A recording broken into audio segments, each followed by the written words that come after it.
I will do it. And no, now you will do it. Unity Party is doing it. Forget about me now. Okay. Forget about me. According to them, they say it was bad. Why they can't reverse it? So, what kind of explanation I'm going to give to the Liberian people? The people in Bokonjide, in Vanhu, in Matuken, where I'm coming from. You all hear me now? These people campaign to you and say, let me tell you, it is not true that we lost election because of harmonization. That's not true. Okay. That's part of the propaganda effect. Because harmonization carried 15,000 Liberians to higher salary. Harmonization brought 7,000 Liberians to lower salary. So I will ask the Liberian people today, if 15,000 people get salary increase, they're not happy, they're fair. If 7,000 people get salary decrease, of course, they're vexed. But we saw nurses and teachers. And now with the propaganda coming clear now. They were thinking you hammer that. But la leçon there. La leçon.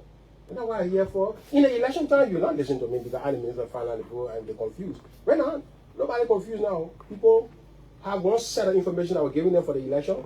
Now, 2 years on now, they're not sitting down. They're asking a set of questions. But why aren't getting increase? Why they can't reverse the harmonization? So this is, it's like, let me tell you something. Let me give you an analogy. A guy was married to a girl. He's doing his best for her. Then somebody, one other guy called from America and said, I want you to lead a man. I want you to lead that man. When you lead that man, I'll buy you a car.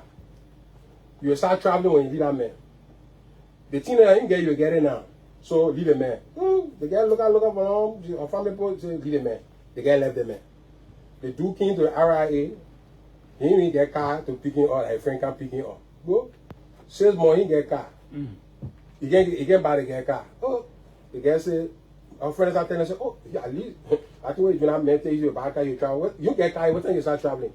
You go low now, she's in a situation 2 years. She said, oh, all the promises you made to me for we I left my husband, and I'm materializing. And the analogy that I gave to that way. And you think that's the situation? That's a situation that applies here with harmonization. Harmonization, what is it? Okay. This is the, I will say the God fair, honest truth that Unity Party, everybody in Unity Party know. Before CDC came to power, okay, from 2013, the wage, so we say when you take all the money we're spending on paying salary, and you take the whole budget we're getting, what is the percentage?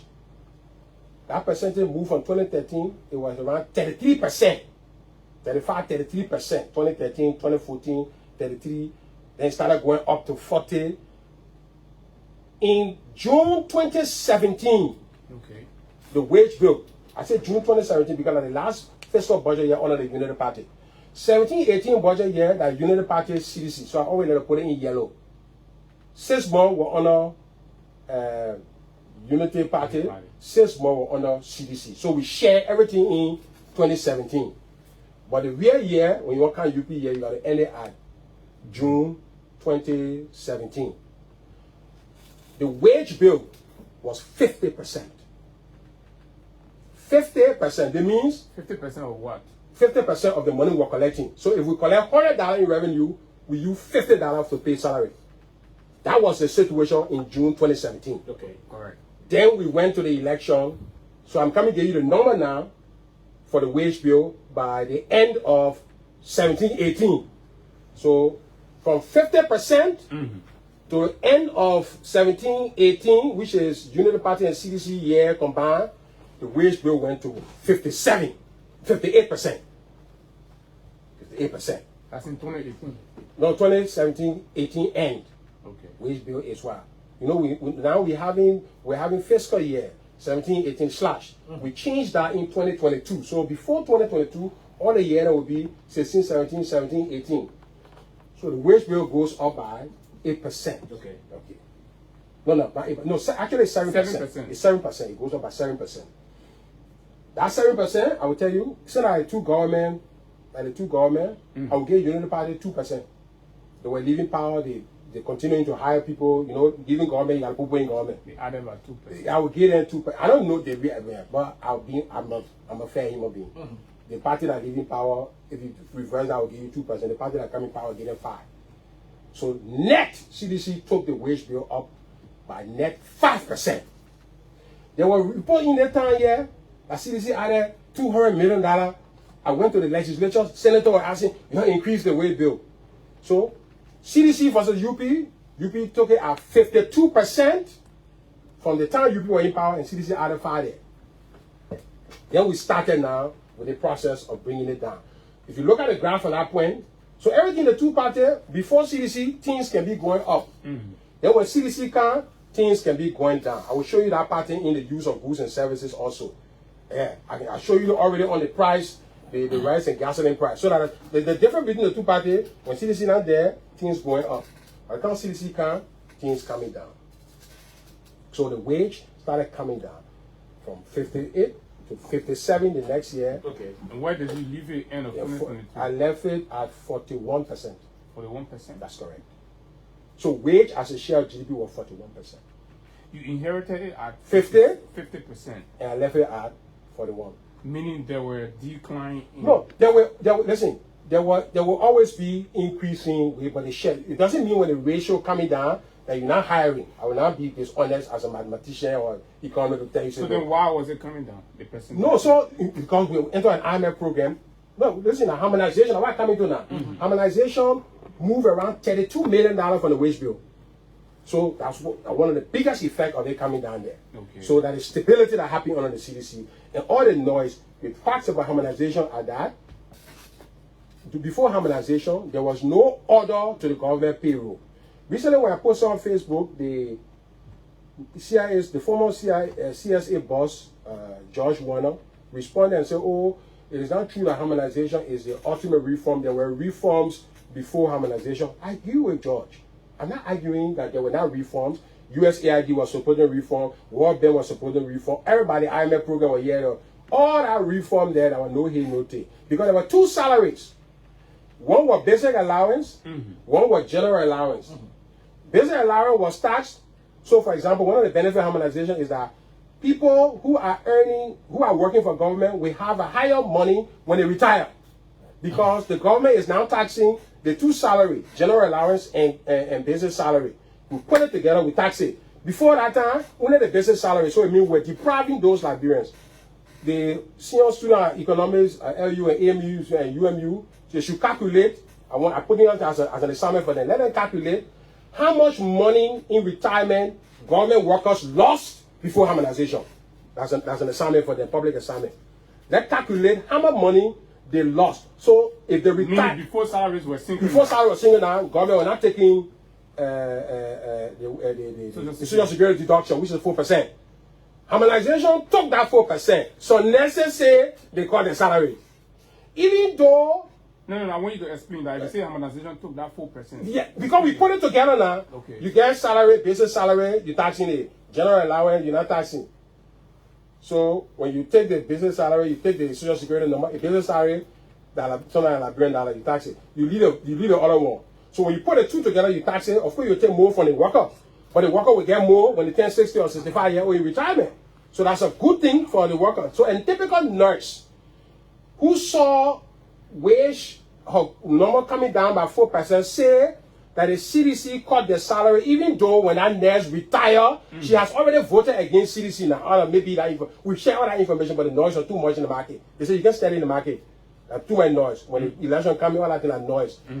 Even though she voted against CDC, thinking that we took 4% for her, she will still get it when she's 65 years old, when she retired. And so, oh. Then they'll tell her, say, but you could have gotten more. If the people were taking it for 2012, 2013, you would have received maybe the $500 or the $600 more. Oh, but why didn't you take it? Oh, I didn't understand that. Oh, but then CDC did well. That realization that, but then CDC did well. CDC was investing in their future. But CDC is always going to invest in the proper field. That's what proper agenda is about. But it turns around, and you know the party people know all they want to do. They know all that one. They know you will not. Your SPI, is it true that the people took 4% to give it back to Liberia and then you're continuing it?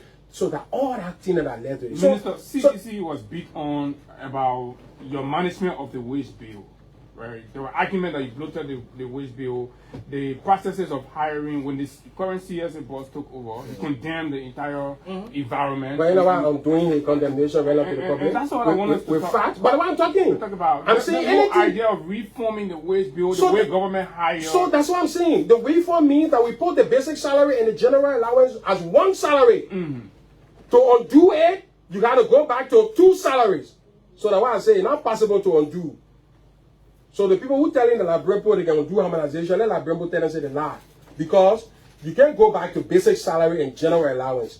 You can't go back to not taking social security deduction for Liberian. It's not possible. Good. They say how you were bringing people into government. No, let's do that one now. Then we go to the judiciary. Judiciary will not paying taxes also. On their salaries? Yeah, judiciary not paying taxes before harmonization.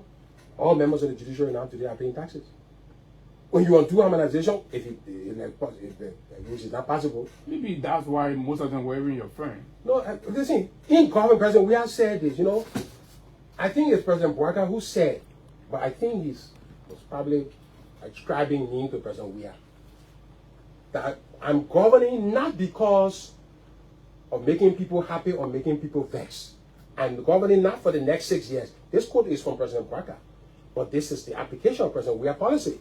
Okay. I am not in power to make people happy for election. I'm in power to make people happy for a generation. For a generation, when our nurse retires, she will get higher income. We have made that choice in 2019 for her.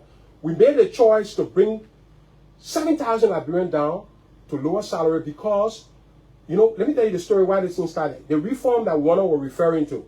The government started a reform of carrying people's salary up. They went to Ministry of Gender, they went to Foreign Affairs, they went to Ministry of Finance, and they went to CSA. But those 4 entities, by the time they finished with them, the wage bill went way up. How many entities in government? Government got about 100 entities. You start with 4. You carry the wage bill way up, then you usually say, oh, we're not able to continue the thing, let's leave it. So they left it hanging for CDC. CDC came now, 4 ministerial salary way up. Minister of Agriculture Secretary making $200, Secretary of Ministry of Finance making $800. Not fair. But it's why, because you can't continue the reform you start way here and you get extended to the other 80, 90 entities. You will not have money. You need $500 million to pay government workers. So on that basis, the reform was halted. So the reform we're not talking about, and the USAID all were complaining about was halted. When CDC came, like most things, we had to do the heavy lifting. We had to forget about election and think about a generation. The international community went to President Weah and said, Mr. President, first of all, our money finished. We get 2,400 healthcare workers that we're paying for. We're not able to pay for it. We're not able to pay for them. So we want you to put it on the budget. President said, already are in power. The revenue is not performing right now. Things are tough. This is where President Sadi said, times are going to be tough when I leave power. She predicted. President Weah said, but the liquidation I'm living now, all of your year, you're paying me 2,000 people. You can give me 1 year. Let me balance 1 year. You'll find money. Then the 18, 19 cycle, I'll put it and say, Mr. President, our money finished. The part 0. So the 2 choices you have, put the 2,400 health workers in the street, let them go protest or let them go find a job on their own, or put it on your budget. He turned to me, Mr. Finance, you're going to put it on the budget. We put part of the increase that I gave in the CDC, that 5%. Yeah, I told you Fred our 2% for UP, 5%. Yeah, out of the 7%. That 5%, that 2,400 mandatory health worker inside. So that one of the reasons why CDC carried the wage bill up. Okay. So when the Liberian people listen to me understanding all these things, and I can't blame them. They didn't have the time. There was too much confusion in the country, but now there's no confusion. So we brought those people up. Then doctors, some of the doctors who even campaign, doctors used to make $700 before CDC got there. President Weah said, well, how can doctors, they go to medical school? I go to medical school, but I know what medical school means. You put a foot in water and study online. How can you pay doctors $700 and some secretary they're making $1,000? What kind of country is that? How can some people in the government making $1,500 and medical?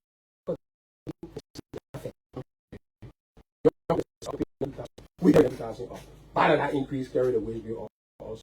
He sent doctors away for the first time. Dr. Poto came to the office and said, I don't know if I'll see the president. I don't know if you carry me there, but I want to tell you what you have done for this country. To send 23 doctors up is unimaginable. This is CDC's first year.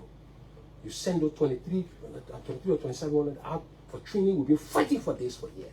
You have paid doctors $2,000 and they were making $700. Yeah. Your government have a human heart. We got all that work. They told you all that. Still, he had to take the nurses to sing the harmonization. Because all the nurses, even the doctors I'm talking about, many of them still voted against CDC. So CDC has a bias. And CDC listen to me and independent people listen to me out there. The central bias of CDC is that there are people in this country who believe that George Weah should not be president. When I came in 2005, a friend of mine who's also close to George Weah, he told me, he said, Tweh, you're not close to George Weah more than me. I can go to George Weah right now and ask him for $5,000. He will just go in here and give it to me. But Tweh, my friend, if God said George Weah will turn Liberia into New York, I will make God to say, let Liberia remain West Point. I want George Weah to do it because it's not good for my children. That friend told you? That my friend told me. And that is a central bias. And you think that's the bias? It is the systemic bias against Weah that the change or the transformation process should not be happening under this man. He's not qualified to be the one driving it. So even if he brings heaven here, we should tear it down. That is the mantra of the unity. Okay, Mr. Minister, so let's go back again, still on your record, right? Your critics say that you did not manage the public debt efficiently. The CDC, in terms of, you accrue more debt burden to the country than you inherited. How do you confront that? But I probably recently again on the debt. Because, you see, I'll probably all the data out there because I know that. Because Senator Dillon used the debt issue as a whole campaign thing. Yeah, but these technical things, yeah. So I published now the debt. Say I published that debt. Just as you deal with the waste bill, I want you to reflect critically on the debt. Yeah, say I debt. The depot Liberia in more debt. Say I published the counter. You know, here, the party respond to me. And the only thing they can be doing, it cost me. Say I broke the debt because our debt number, usually number, I always been complaining. Okay. Tweh, the way you do the debt number, Minister of Finance, it's not correct. The debt number, every day you complaining me. I said, Minister, the debt, the government statistics can't recognize CDC. I may not care about CDC UP. I may care about Liberia. They just see government, they don't see the party attached. Okay. So it will be interesting. So I finally took my time and I broke it down like that. How much international debt CDC received? International debt at the end of December, at the end of 2017 was around $612 million. 612. International debt, yeah. I mean, I'll be off 1 or 2 million because this number I'm writing it up there. But these are in the means recognized unless it is spent. So when I sign $50 million, it doesn't go to the debt. Okay. Yeah, the signing can carry it. When the World Bank paid $10 million of that 50, then we add 10 million to the debt. Okay. So 618 UP. So I made it 1 year. So for example, the debt that came in from 2017, 1 year on a CDC, I gave it to UP. The debt that coming in on 2024, 2025, I gave it to CDC. I should have done 2 years for UP and 2 years for CDC, but I did 1 year, just to be fair. Okay. So it means all money that came in. So when you look at UP debt, it moved from 612 to 774 million international debt. I stopped it there. Then CDC on international debt, we started, it ended at 776. So when you add it to, see the international debt is around 1.5 billion. CDC at 776. So some of them say that, but CDC, domestic debt, international debt, now let's get it clear. International debt comes from the World Bank, the African Development Bank, all our bilateral creditors who giving the government money. When the money comes, it doesn't come to the government's consolidated account. Let's be clear. That money can go into consolidated. It's not the money that the Minister of Finance did. The Minister of Finance approve it. We have an approval process that is more indirect. Okay. But it doesn't come to consolidated where the government spending it. The international partners are the ones financing these projects. So the Minister of Finance don't have that kind of control. Through the controller, he can see the movement, but the way he controls the consolidated account, he does not control the international debt account. So those are monies that came. CDC brought in a lot of money because of the goodwill and trust of the international community. How you are explaining. Over 12 years UP, since the debt waiver, we got 612. CDC 6 years, we got 700. Why did that happen? Because the trust increased. At the beginning time of the CDC, with all the confusion that were issued for governance, when we did harmonization, The international community was so excited. The IMF go, they say So they are willing to lend you more money. Oh yeah, of course. That's what I'm not saying. How do you move from? So instead of looking at debt negatively, You have positive. Oh, but all the development are coming. When I say the financing for road is essentially done, secure. All that we'll talk about road. We'll come to that. That is the thing I'm talking about. That part of the 760, then 774. Then maybe you add another 100 million after in 2024. All that money coming that CDC signing. So international debt is a good thing for the country. And let me tell you, nobody must see international debt negatively. International debt has an interest rate of 0.5%. Okay. 0.5%. So almost like zero. It's like somebody say, give me 100. Somebody say, I will give you $100 US. I want you to pay me back maybe $3 or $3 US. The hard international debt looking. Oh, I mean, if I credit you $100, if I credit you $100, and you tell me to pay you $103, but give me again 1,000 because that interest rate low. That's how development funds. In other commercial thing, you know, 0.5%, it will be 3%, it will be 4%, it will be 2%. I pay the money. When you take 2% of 100 million, I pay money. Okay. So the World Bank and the African Development Bank, they're only financing at low, almost 0%. So it's 0.5%. So when the country get that kind of financing, it's good for the country. So nobody should see international debt as a bad thing for the country. The road that you want that has. So the people who talk international debt, they don't understand these things and they're trying to confuse the Liberian people. They say the Liberian people should vote on road business. Then they say the international debt increasing. Those two statements are stupid. If Liberian people are supposed to vote for road business, it means the debt to finance road got to go up. So the two things got to go in the sea. The Liberian people, in fact, Liberian people will be asking UP, you're getting more international debt to finance road. We'll see. It might not be going down because we'll to get more road. To get more road, to get more concessional debt. There was a time, let me tell you, between the IMF and the World Bank, there was confusion. The IMF said the World Bank giving Liberia too much money, so it need to stop. We had to fight the IMF. I took this out of the World Bank. I said, you can't do this. The president committed. The president said he wanted to do 829 kilometers of road. That's what he envisioned. Before President Weah took office, the whole road paved in the country from Joseph Jimmy Router was 745 kilometers, which is 5.7% pavement, meaning we got 13,000 roads in the country, 13,000 kilometers of roads in the country. Across the whole Liberia. All our road network, when you connect it, like 13,000. We have paved only 5.7%. St. Joseph Jimmy Router. Between 2018 to June 2023, John Weah carried that percent up by 3%. You mean even Ellen will offer international contract left us with 5.7. Okay. Then we are carried added 3 by June. So our pavement now is what? 8.7, yeah. 5.7 plus 3, like 8.7. But in June, we had around 60 to 63 kilometers of road still to be ending by December. Okay. So when you add that one there, the real CDC total is 3.4%. We add to the 5.7% as a percentage. But not all. The president said he wanted to do 829. He ended up doing 454. So it still left about 375 kilometers. The financing arrangement I'm talking about, all the one that working standard road, but the money that's secure for that 375. I do the real marvel, so I want the fact checkers to hold me on that. We stay, but I would say about 200 million of that 375, the financing secure. So it happened under President Bouaga. That's why I say. Was that what you meant when that's you said? It. That's a meaning there on the road. CDC secure. Oh, that's it. So I'm breaking it down for the people now. But you were being countered.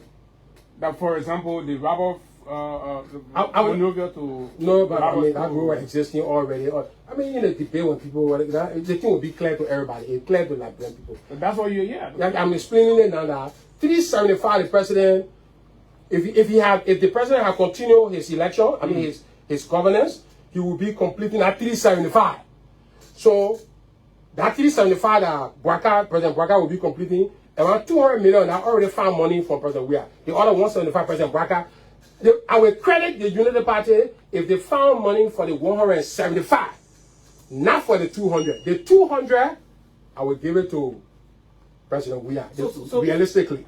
Okay, lastly, and then we move to the next round. I would just want us to be more practical about, you know, the actual road statistics. Yeah. You keep talking about 200-300. I want us to discuss it, you know, in corridors. You started the Ganta Saklepie route. Yeah, all right, yeah. There was another phase of that project from Saklepie to Tapeta. Yeah, all I want to see. You provided the money. Yeah, no, the financing is secure. I'm telling you, that 200 million that we get to money coming in. Okay. All that whole stretch from Ganta, from Saklepie to Zwedru, inside. So what about the rubber sport, you know, corridor, the Medina, you know, to rubber sport? Yeah, we started work on that. We started working that with a contractor. You know, we provided some resources there. We started work. The government will continue, but we started that work there. It's clear. The people in Grand Kiba know that we started work. President, we was out of the country the last time when the then Justice Minister went to the Freeport to break ground for the bridge-to-bridge project. Did you find money for that project? Yes, the Japanese will do one, and then we found money. Ubochi was a consultant who's now being subjected to the same thing. He started work on that. Government made money available. Okay. On that corridor. And where it stopped, the government will take it from there. So this will work. 1 minute, where it stopped? Did your financing stop there? Yeah, we provided, that money was provided by the government. We provided some resources to the contractor to do the work. From Gabriel Tucker to from Freeport to let's say Logantown. Yes, somewhere there. I can't give where your financing started. Yeah, I can't give you anything beyond that. Be attributed to the listen, let me tell you one of the reasons I'm here today. This country did not move Ria from power because he was not doing road. Okay, I just told you that. The roads financing, we got 200 million in that we already secured, all that thing. The elections in this country will not be about President Weah, didn't do road. President Weah did significant amount of road, he moved our road percentage up.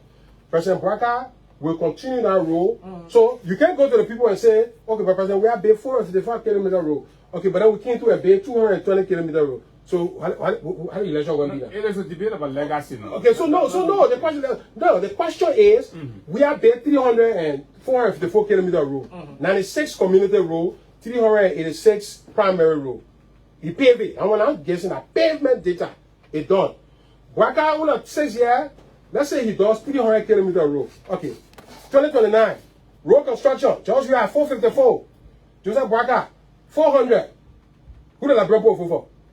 That debate end. They will decide. Okay, they will decide. So that's not a central question in the country. I said on the other show I went there, this country has solved essentially the road question, meaning we have institutionalized a road fund. That means whether George Weah president, Joseph Braka president, Joe Blow president, Monkey president, money for road development will come through that institutionalism. Credit to Madam Salif. Hold on. Credit to Madam Salif and the UP for stating this is the difference between me and them. Okay. The UP institutionalized the road fund. So I gave them credit. But it was not functional when we came. We made it functional. We shared the credit for that institutionalism at 50-50. So now that we stood that thing up, road development, whether you put cow in the office of the presidency, will continue because, number one, the politicians in the country know the link now between road and their vote. Okay. So we have solved that problem. So it wouldn't a matter of time for all the roads to finish. See to electricity, come back there. We put 240,000 people to connect it. Minister, we'll get to the electricity other area. Still on road. Yeah. You and President Weah, the both of you are from the southeast, and one of the campaigns against the CDC in the southeast today is the fact that they are saying you didn't do well for the southeastern corridor. So since you're on the radio today, can you, in simple terms, forget all the 300, 400, the numbers thing, in simple terms, tell us to what extent did you lobby, implement any other, stretch on that particular corridor? The corridor from Stapeta, the pavement that the country can see, from Saklepie to Zwedru, that's CDC. Okay, but I mean, Kota. They are when they're riding 100%? On it. 100%? Yeah. That was saying that the financing we secure all of my signature. Okay. When they're riding on Kota. From Saklepie to Zwedru. To Zwedru. Okay. The CDC. They are listening. They're listening. So nobody will take credit for that one. To even try to take credit for that one is on the Lofa Road. President Seri signed the Lofa Road contract. Okay. before John Weah came to power. I remember he went and broke ground there. President Seli signed that contract. We didn't sign it. I gave the credit to UP under the President Seli for signing the local road contract. But the road didn't continue because there were counterpart delay. They didn't pay the money that needed to start it. So you started it? President Weah started it. He paid the money. Who's sharing it? So is it safe to say you cannot take all of the credit? I can't take credit. Oh, by just telling you, I can't take credit. Okay. Recently, I shared with President Weah shared that with President. I want to continue to meet. President Weah shared that credit with President Seli. With President Seli. Okay. So she I want you to. No. Come on, let's stay on that road. Let's stay So on the Eastern Corridor first. So that from Banga to Konya, President Weah and President Salif get that glory. Then there was a 25 million that we negotiated with the Kuwaitis, but with the Arab fund there was technical issues. We did not release that 25 million. President Bouaka also he funded. So we are Bouaka continue that glory. Yeah, that is the same thing there. But the highway be all over the road. So nobody should come here and say UP not getting credit for road, CDC not getting, but that's why I'm telling you, road debate not going to be the reason why people will vote for anybody here. Because CDC has demonstrated amply that it significantly impacted the road debate. Unity Party is now I can't give you a number. We have paid 454 kilometers. Unity Party got to pay at least 454 kilometers in a 6 years for all to start talking. So the real debate for the Brempo will be 454 versus 451. So let's see. If Unity Party pay 500 kilometers, they would have beat CDC in pavement. Thank you very much. But still, the difference of 50 kilometers is not substantial for somebody to say. But then, so they will say, listen, you know what? I think the country is doing well on road building. So you, while we leaving the topic, the issue that we're not talking about, that we the people not getting job, and the central question we focus on is what I want the political debate to focus on. And that's where we're going to go right We can't continue to put a political debate on road. We have solved the road problem. Electricity, we have solved the problem. UP restore the hydro. Minister Woman, we're going to go to these things. You can but if we don't connect them, when you're on the road, let us get the same picture as the electricity. Folks, if you're just joining, this is Honorable Samuel D. Tweh, former Finance and Development Planning Minister during the leadership of the CDC in Liberia. And of course, he's here this morning looking back and of course talking tough on all of the issues. So now we are about to transition, but just before we do that, let's take a break with our sponsor, Crime Stopper Liberia, and take a little breather. When we come back, we go into other issues right here on the big station, Freedom 87.9. This break.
Yeah, folks, welcome back to the final lap of the conversation right here on Freedom 87.9. Many thanks to all of our friends across the country that's carrying this program live on about 27 community radio, and of course, thanks to the Closing Argument, Hope TV, Terra TV, Pupa TV, Truth Lens TV, Women TV, and as well as Pac TV. They're all here joining, and of course, carrying the program live. Oliver Kine, Hagar Gonda, and myself, we are here with the former Minister of Finance and Development Planning, Honorable Samuel D. Tweh.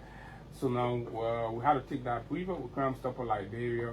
So to begin, Kine, let's start with your final question on rules, and then we go to the issues about job creation, the youth empowerment, education, health, and what have you. Okay, I mean, except that you already talked about the southeastern corridor, between Sakapia to Zwedru. Beyond Zwedru, up to Fishtown in River G, because President Salif left the road at Fishtown, the capital of River G. So the corridor between Fishtown and Zwedru, did your government secure any? We secure financing. We secure financing.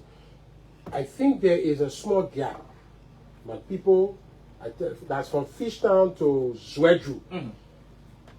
I believe there is a 20-kilometer gap between Fishtown to Kelipo Kawikin. Yeah, I don't know. I think after though, Kelipo to Zwedru. Okay, but I believe we're in negotiation with African Development Bank to include all of that into our financing. The current government will have to close that small gap. We get credit for that. So we're talking about the ones you closed. That's what I'm saying. So from Fishtown to Kalipo, all that we signed it, we secure that one. Okay. But the other one that so technically between Kelipo, Kawiken to Zwedru is where you and I will check on them. I don't believe my Rufus Dakote, the Deputy Minister of Flomo, and myself will still going back. But that's a gray area there. If we secure it, I don't believe so, we'll take the credit. If the current government negotiate that, they will get the credit. So for the record, Abu, before we leave, because this is a very technical issue. He's from the southeast. The president is from there. Yes. The deputy speaker by then was also from there. That's Speaker correct. Chambers was also from there. Yes, Kine from there. Forget that conversation. Yeah. So the point is, Yeah.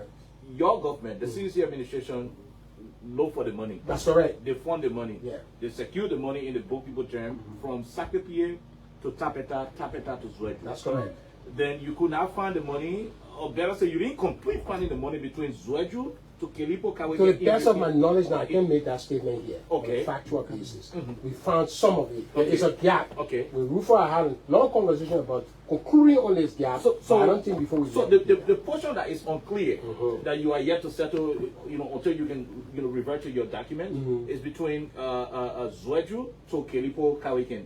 But between Kelipo Kawiken to Palipo Fishtown, we got that one already. You already got it. We got that. So from Fishtown to Kelipo Kawiken, CDC got the money. That's correct. And whatever project you'll be seeing on that road was financed by the CDC. That's what you're saying. That's correct. Now, from Sakapia in Nimba to Zwedru in Grange there, you also fund the money. That's correct. And so if the people see quota there, it means your government provided the money. That's correct. Okay. So lastly, no. Before we go, I like the fact that we do macro, we do road, we do power. Sometimes we interchange it. There's an important thing, even though I talk about harmonization, being the government able to reverse it. Coming back to the harmonization of wage bill, the goal of harmonization was if people were too high, we brought them down, we took money from them and brought the other Liberians up. So the rising tide should lead to every boat. The rising tide took some people too high, we left some people down, we stabilized. We didn't bring those people all the way down, and we're not able to carry these people, like immigration workers are making $50 a year. Okay. We carry them to $150. So they got increases. Those people voted, they were happy to get more money. So that notion that they voted against that propaganda is not true. They carry the money. We saw the appreciation. They went there. The money went up. Now the goal over the long term is harmonization was not about salary cut or not about salary increase. So when somebody say we reverse harmonization because we carry the post salary up, no, we carry a lot of salary up after harmonization because during harmonization 15,000 went up. So going up in harmonization, that is same thing. Going up in harmonization is same thing. So you can't reverse it by carrying salary up. No. You will have to continue to carry salary up. Teachers at the University of Liberia, many of whom did not eat this Christmas because the government didn't pay them. Those teachers' salary will carry up by 62%. Okay. In university. The university, because of Georgia, is among the highest paid in the region. I mean, you took their pay. We took their pay at 62%. Today, the money they get in, they say thank you. Even though plenty of them can take work in CDC. I'm talking about. Georgia can tell him pray to heaven, but he's not supposed to be there to do it.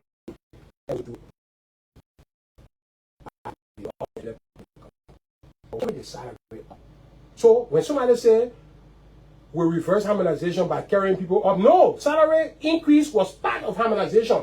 The only reason you carry salary up is because you have the ability to do it and you get more revenue. But here's the point: the country going to 1.2 billion now.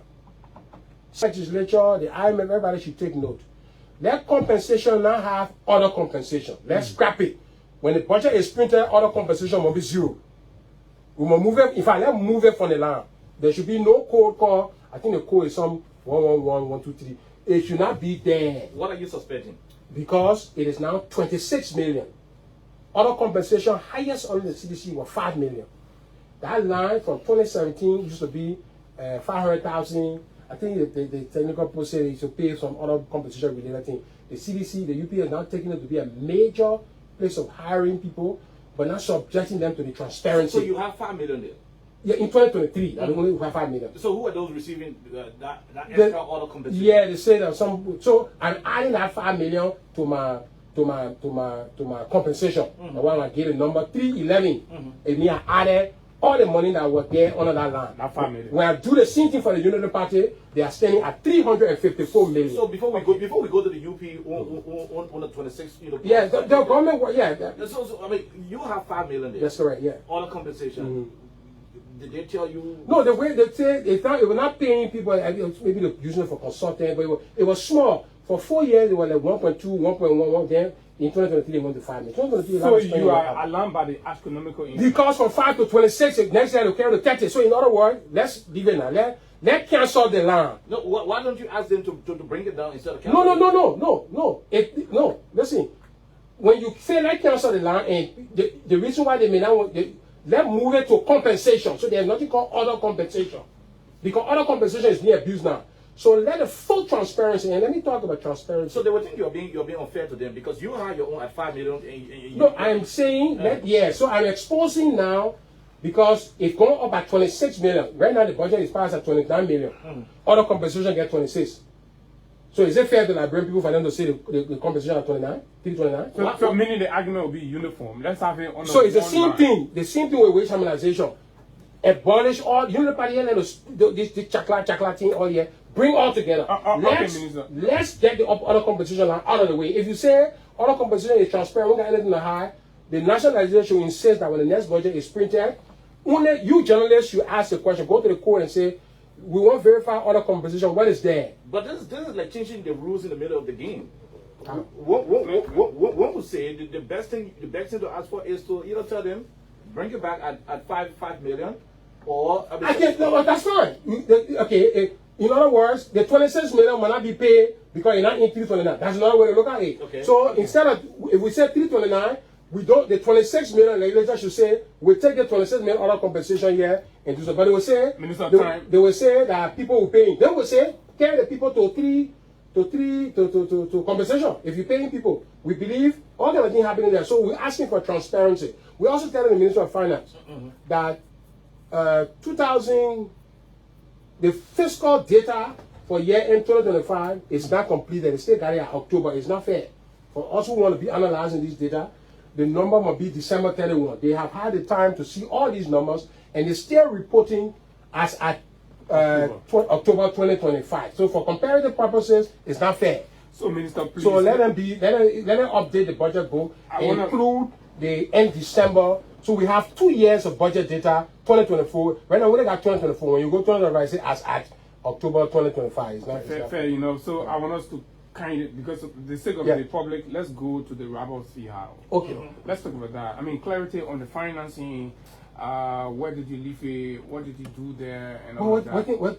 Since just general out there, only 2 lane road we have in Liberia for 178 years. Only two lane road. I think other clarity the public no one to know about that one. that CDC did the 4 lane. Simple. Anything you see on our road, just ELWA junction, ELWA junction to Ralphie, 4 lane, that CDC backs. It's clear. That CDC. That whole framework, if we're going to continue that, you people might stay out of that lane. Yeah. You know, they unpack that so that for public clarity. It says CDC. Yes, I'm telling you, the public saw the road start on the CDC. There's no confusion in the public mind about that. 4 lane road is George Weah's legacy in Liberia. 4 lane RI road. St. Joseph Jingling Road is George Weah's legacy. No debate. If you carry the electricity there, to put street light there, you can claim something. But we'll say. So when you did the road, there was no electricity? No, first you don't put the electricity there when you're doing the road. Even the Minister of Information. No, I mean, but in the blueprint, in the whole. Yeah, of course. When you do the road, the light will come. But even Pierre said it recently. He said the reason why the Alphabet died because no road reached there yet. So it means road and light and road get connection. So you can put light there. So somebody say, why CDC not put light there? Of course, we put in the road there. You got to finish the road before you put light. But we ain't power to put it light. So you can put it light there. They get the credit for that one. I'm trying to give the public an appreciation of where to credit the CDC and how to credit the UP. So when they go and vote choosing between the two parties, I wanted to know that CDC did radical, fundamental, transformative things in this country. That what the United Party is trying to do is to sustain and believe among them that CDC wrecked the country, and so CDC should not come back to power when the opposite is true. Here I have shown in prices, we kept things low. National Reserve, we inherited 110 million, we left 221 million. Economic growth rate, we inherited, I think 2.7 or 2.7 growth rate. We left 4.7 growth rate that for 2 years, the United Party cannot equal. The 2024 growth came down. So again, as I said, CDC in economic growth is going up. United Party growth from 4.7 will come to 4. The IMF said growth this year may go to 5. Again, that made a projection. So we have to wait for 3 years to see whether they're able to pass by CDC growth. There's somebody arguing saying CDC destroyed the country. And they want, even though MCC is looking at CDC governance and say, based on your governance improvement, we award you a second compact. But they won't celebrate the compact. They won't deny that CDC did the work.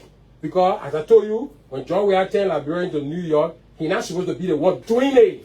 He should not be among the table, on the governing table. According to them, he go to Harvard. He argue under the Palava Hall.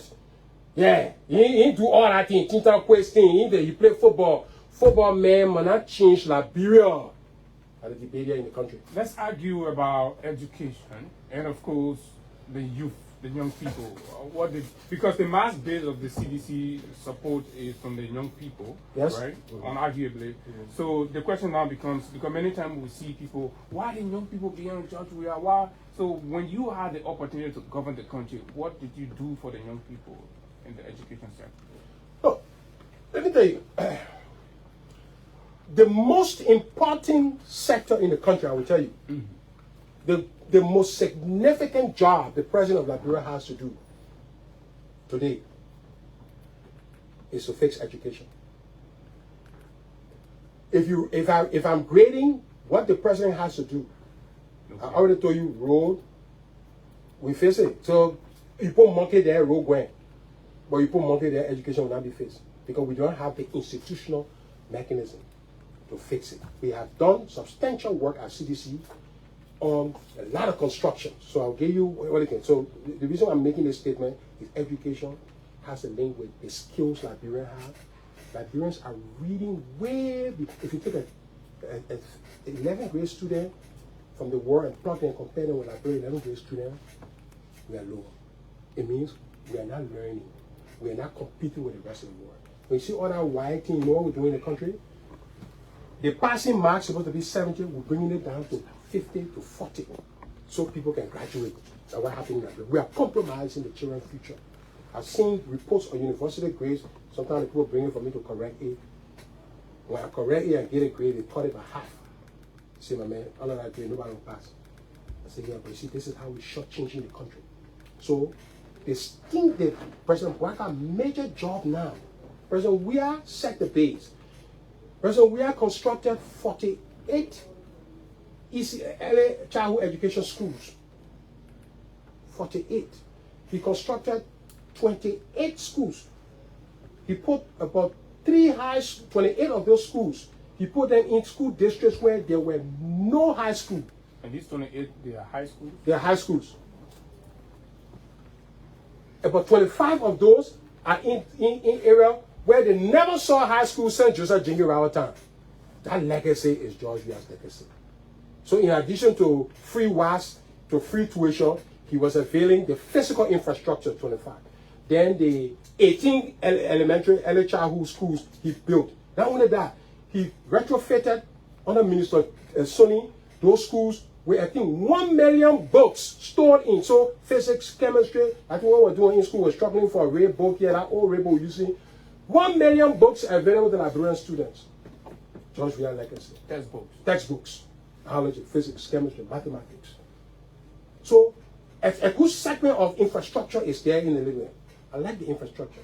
But what I'm more worried about is what goes on in the buildings. How we get teachers to teach math. The average teacher, they say, can pass the exam to teaching. And the people, when she turned one, when she was 10, they say, I don't know how many, 80% of the teachers are not passing the exams in the school, all the schools. That's a problem. So we need to fix teacher quality. We need to, along with fixing teacher quality, the right compensation, the right management framework for teachers, the monitoring. My suggestion to the country, and I've written on that. I gave a speech to a school. I said, the teachers that are teaching school should not be responsible for the grade, because there is significant bribery in Liberian education right now. It is because the teacher who teaching is responsible for grading. So parents are going to the teachers to give money so the children can pass. It means the children are not learning anything. If we brought a system where the teacher just go in class and teach, he know how the grade arrive, we change Liberian education overnight. I challenge President Braka to do that. To make sure when Samuel Tweh is teaching, I will teach algebra, I will teach economics, I will do all the teaching. I'm giving a curriculum to follow, but I will not draw grade. Maybe he gave me 10%, gave me 10% of the grade for quizzes to keep the children warm. 80% of the grade, I will not know how it's coming. So the student, that's an argument of fairness and transparency. No, that's not. No, that's an argument about quality. Meaning, because if people know how to get their grade, they will not study.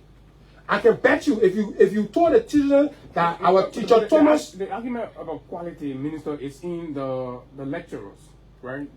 Across the country, especially at the high schools level, public schools, most of the instructors there do not have the bare minimum requirement, qualify the bare that's minimum part of the fix. So our job as a country is how do we attract successive So government? How do we attract that's quality fine. from Monrovia to the interior? That the whole program, I'm saying the President Braka got President, we have did the info.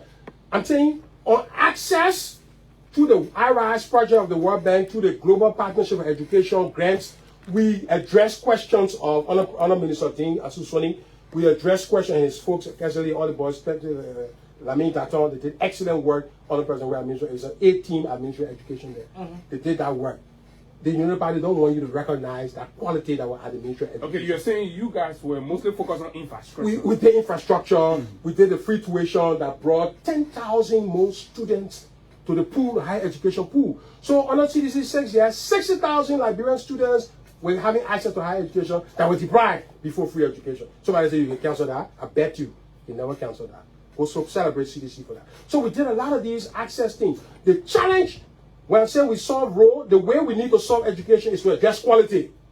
But you see, quality issues are not something you can flag easily and go, you can flag, you can go break ground for quality. Student reading will happen over a generation. Okay. So the problem we have in the country is that those things that people can see physically, access to credit, the fact that people can get money from bank, there's no way for the president to claim it. So those things that are sub-radar, that people can attach, are not paying attention, even though they are the things that will change the country. I want the country politics to focus on the invisible tangibles, quote unquote. They are not tangible, they are tangible, but they are invisible. Minister, another important area is healthcare. Recently, a lot of our pregnant women, in fact, there was a terrible situation with the hospital in Redemption Hospital, where a pregnant woman delivered outside. That was so despicable, so to speak. And these things are happening primarily because parents are saying the costs in the hospitals are high and all of that. So what can you say as a government then in healthcare? In healthcare, same story continues. We deliver a lot of infrastructure. You know that. In 2 years, Military 14. Today, Military 14, one of the regular hospitals. When I go do my diabetes thing, I can go. I trust Military 14 hospital. We got some partners from America who can establish it. You know, I mean, I don't know how how we get it. We pay them what I want. There's some kind of noise around it, but they did a wonderful job. I've seen videos of the work that is happening at the Military 14 hospital. We should be proud of it. The Army people are today celebrating that they have their hospital. So that healthcare infrastructure, that access between JJ Route, between Ralphie and the whole town, no hospital there. We have the whole town moving that way. John Weah had a vision and say they flag dating and just giving speeches. Me, I'm a physical infrastructure man. People there. So physical access. There are 8 hospitals being constructed in the southeast of the country. All the hospitals happening under the CDC. Access is guaranteed. So in other words, people have access. But the question is the quality of care. Again, if CDC had won the election, our focus is not going to be on access. Our focus is not going to be on macro stability. We solve those institutional questions. Our focus was going to be on the things that people can see. What quality of care people are getting. People can see it. The voter can see it. There's nowhere to go and say, the quality of care is who I will vote for CDC. No. It's happening daily in people's lives. It's a very difficult data to track. Politicians don't want to pay attention to that quality of care, that quality of education, and that quality of private credit. People can get a loan. When you go to the bank, when they give you $10,000 loan, as soon as you step outside, you got to start paying $500 back the next day. You don't even set up the shop here. How you manage? So all that de-risking mechanisms, what the Minister of Finance, what the government is supposed to lead.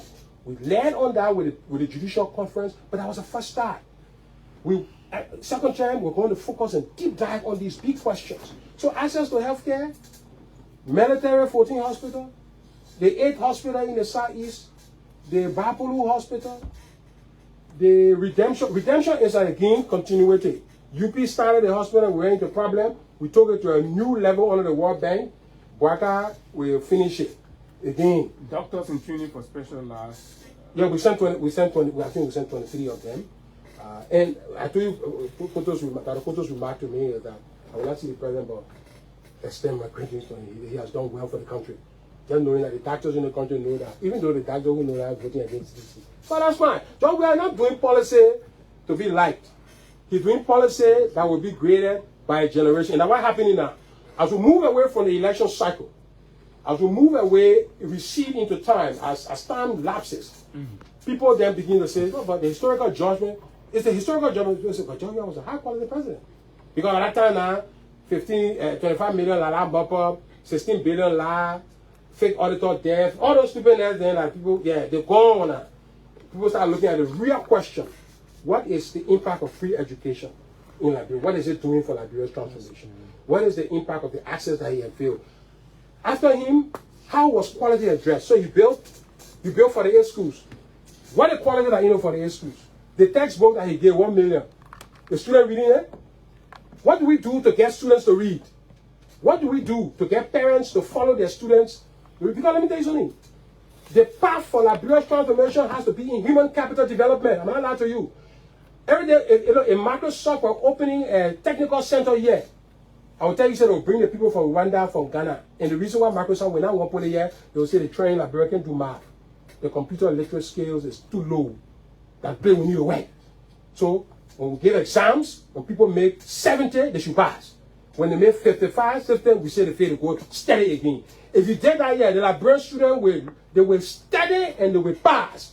We are lowering the standard in the country, and so we are compromising the future. President Bwaka is challenged to raise this standard, having given the foundation of President Weah, which he was going to do in his second term. But Bwaka now, the government is continuity. The president has a challenge to help the country move to the next level. So let's talk about technical vocational education. Yeah. How well did we did like the whole. I mean, a lot of projects from government of France, projects with the EU. A lot of technical TVET. But again, the bottom now, there's a lot of TVET infrastructure. What I don't see happening is how these TVET things are actually leading to jobs. For example, LORC. You know how many people LORC putting out? But are those people getting jobs? I was in Matadi living with my mom. New Matadi when LAC, we used to go to LORC. Yeah, I remember when after the war, people were looking with me. I can go. They think I can loot at books. I went to LORC. I remember I took book there. We were looking. We saw the thing. I just saw the book there. I said, oh, I'm going to read it. Maybe I'll learn how to my area there books. So I saw we live with LORC, MVTC. They are changing the livelihood trajectory of Liberian youth. It's not clear. It is those things that are missing. We're just doing them, but we're not bringing wholesome value to them. President Bwaka has to take TVET because in TVET, everybody not going to LU, everybody not going to UMU. So they can build a livelihood when they become masons. They become technical people. They can face what they call it, air conditioning. How you in Germany, America, most of the jobs are not college jobs. They are these technical, semi-skilled jobs. We see more Guineans and Ghanaians coming to bear our house. Our house, a Ghanaian coming to bear. They're going to say when I bring bear, they walk and be crooked. You can't. Okay, but the issue that, but it still got to the standard. It because the Liberian cut corner, we're cutting corner all our education, whether that TV, whether that middle school, whether that college. So the standard will not be whether the higher education standard, but when we regulate quality and make sure that when students go to write exam, that their brain they're using, they are studied the night. If they're not making it, they're not going, they're not graduating. You start that standard, you change Liberia. Overnight, I can tell you. Okay, we're going to go to the last segment, and I think that's where we should be heading. The CDC, your political party, is in a very tough position. Mm-hmm. The folks in power say, Joe, we ain't coming back. Let me use their phrase. Are you guys coming back? Anybody will arrogate unto themselves the power that is reserved only for the plurality or the majority of the Liberian people is a foolhardy individual. So if anybody look at anybody and say, you're not coming back, you're trying to impose on yourself something that is given to 50% plus one Liberian, which are millions of Liberians. I mean, it's an idiotic statement. What are you doing to counter that? Oh, here today, I think I've substantially countered the misunderstanding, the misperception, the propaganda that Liberians have had over the years in other cities. And this is not going to be a one-day exercise, I've said it. Our coming back, listen, I just explained at the beginning that parties will lose election. Republicans lost 18 times. Democrats lost 24 times. Okay. So, for example, somebody in America say the Democrat will never come back. That statement can be made, not a logical statement. Because even you can do with their 454 kilometer road, you can do 600 kilometer road. That doesn't mean that Brentport should keep you there because you just did 100 kilometer more than CDC. No. CDC, they could say, you know what? Say you did I want CDC to count so they can pass your ratio by another 500. Maybe the reason they're passing the verdict on you is because they're not seeing you as a political institution making strides to return. When you be lost in 2017, in less than 2 years they went to Magiri and they did their convention. You are yet to go to any retreat. You are yet to go to any social movement. And to follow up on that, Minister, there are people who believe that for the CDC to come back, you have to deconstruct to reconstruct. No, listen. Do you not see this government quivering already? You know why the government is quivering? You think the government quivering will come from lies? The government has hoisted itself and it will come by its own petard, as Shakespeare's language. Okay. You hang yourself. The government has used lies to get to a standard. The Liberian people are holding them by that standard. For example, on harmonization. If they're not able to reverse harmonization, they will have to come to the Liberian people and say, we lied to you to get power. And so that will bring it down. Because that a lie got in there. Bringing it down doesn't in any way guarantee that you're going to be the one to replace them. Oh, no. Well, if the people understand that the policies that the UP cannot reverse are desirable policies that are helping and impacting, of course it's a threat. You think why they put insulting administrative information? Nobody insults anybody. Let me tell you something. If I'm not afraid of you, if you're not my competition, I will never call your name. I will never respond to you. You can respond to people who are irrelevant to you. the people you get, the person you cause, the person you can't sleep for, that person tormenting you. You go into a room and you see your enemy and you scared of him. Maybe they're afraid of you for nothing. Oh, no, you can't be afraid of somebody for nothing. So they are afraid. In this exercise here is intimidating to the government because this is an exercise of factual presentation to the country. This is not propaganda. They are afraid of this because hundreds of thousands of Liberians listening in community radios all over the country. Remember, they're understanding. Your mission to return to power, what is it for? To pick bone with the UP? No. Listen. To get even at them, keeping you in court. It's perplexing that we who are the losers, we are not angry, but the winners are angry. And the winners by a slim majority, about 17 to 20,000 people are angry. For what? You know why the anger is? It's because we've defrauded to get the power. And since we defrauded to get the power, we're not there. We didn't believe we can hold it. We gotta be scared. We gotta be worried because when the truth comes, we are done. It's like a guy who believes he's not supposed to be in love with a girl because of his social status. Maybe he's not the most handsome guy, but he got the most beautiful girl in the room. And he go to the party and he see other people there.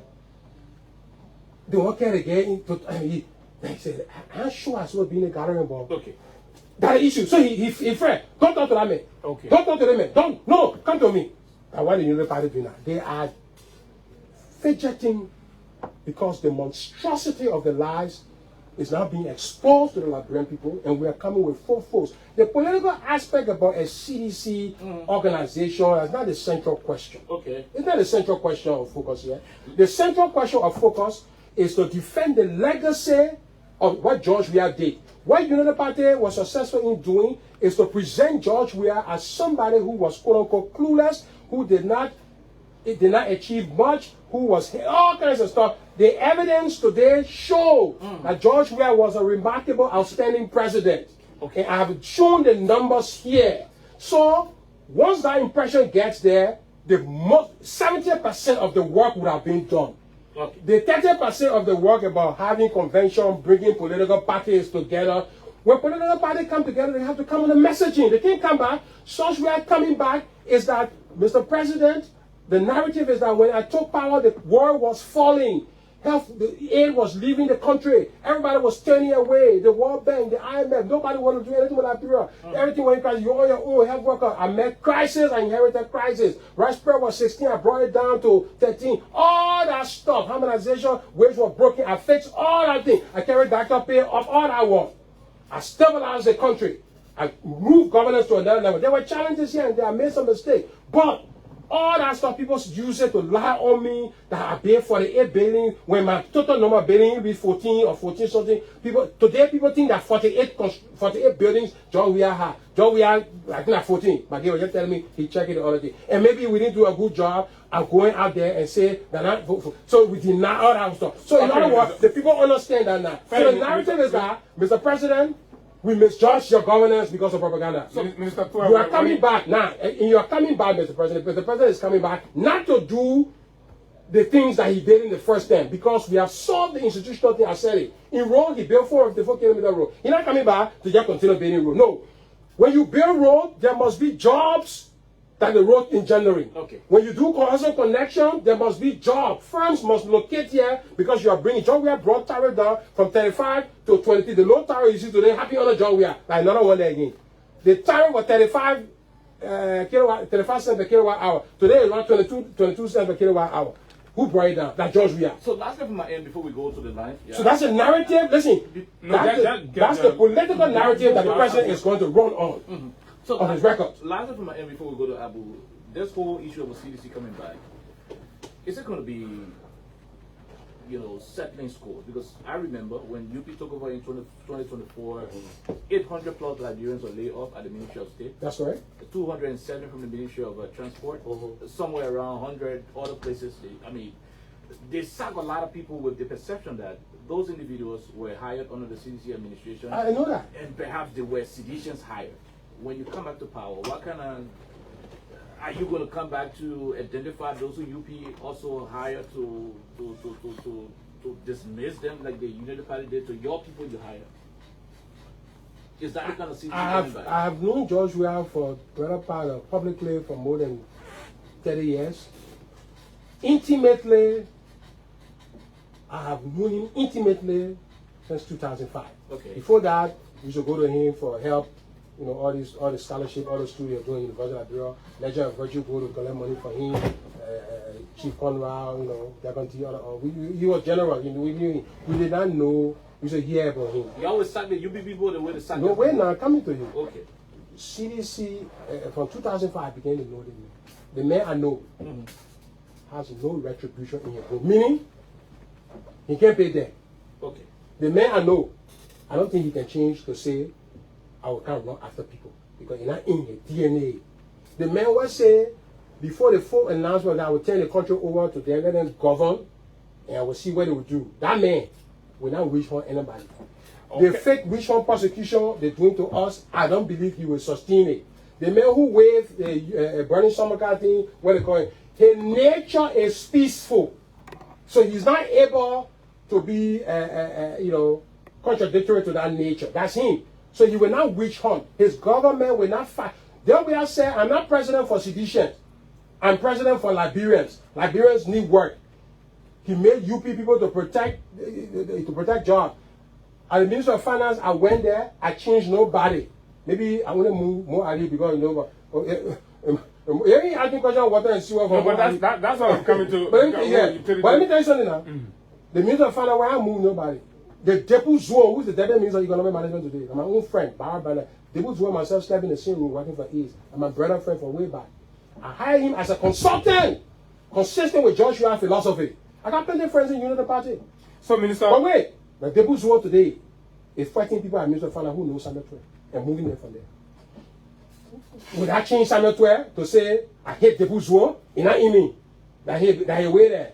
If I saw Deputy Zuo friend hire somebody, I would tell somebody to move him. I will not do it because I don't get that nature. We are here for public service. So George, let me be clear. I don't think George Weah will wish on people. Okay. You apply the law. If you break the law will go there. But I don't believe you will wish on. Okay, fair enough. So we are at the close of the conversation right here with former Finance Minister Samuel Tweh. But Minister, just before we go to the phone lines, I want to pick your mind on this whole issue about water supply in the country, water and sewer and Moali management. When they took over in less than 6 months, he said they were responsible for why water was being pumped to money. No, that's not. No. What does the record and the data show? More than Lisa was unspoon, he confessed that the whole edifice of the infrastructure that he running on today is CDC. The 16-inch line from fish, what do you call the place? Wet planes. No, not wet plane. Fish market to Tuco, CDC. Trucks, all infrastructure were handed over by this government. So everything more working on is the same thing. But I think he has given credit to the government. There is a video, we can find it. He has said that he will commend the government for the infrastructure that he left on. So he can claim that. Again, you know why he's supposed to be claiming? Not the foundation that CDC led. That foundation CDC gave you. Can you increase water revenue? Can you increase the contribution of the government to, can you reduce the contribution of the government to water and sewer? That is ever there. Let me tell you the data. Between 2013 and 2017, when Ellen ended, the Ellen government gave water and sewer 7 something $million. Using fiscal outturn from the Ministry of Finance. Or anybody can go there and see. Around 7 million were given to at end of 2017. At end of 2017 to water and sewer. Okay. CDC government gave more than $13 million to water and sewer in support. So we doubled the amount of money that went to water and sewer when it comes. So government giving money to water and sewer can't be nobody can beat CDC in that one because we gave money. The goal should be government should not be giving 5.7 million. This year money given to more is 5.7 million. So the last 2 years government gave 10 million. More challenge should be I want government contributions to start reducing and I want our own financing to start increasing. If more changes that, I'll be the first to come and say, you are changing. Because he inherited the foundation on which... He inherited the foundation. So the question, he can't claim on the foundation. What he can claim is to reduce. UP gets 7 million. CDC get 13.5 million. So according to the way I see things going, because they gave me 5 million every year. So the next 3 years, I think we'll go to 6. 6 times 4, that's 24 million plus the 10. So UP will be giving 34 million.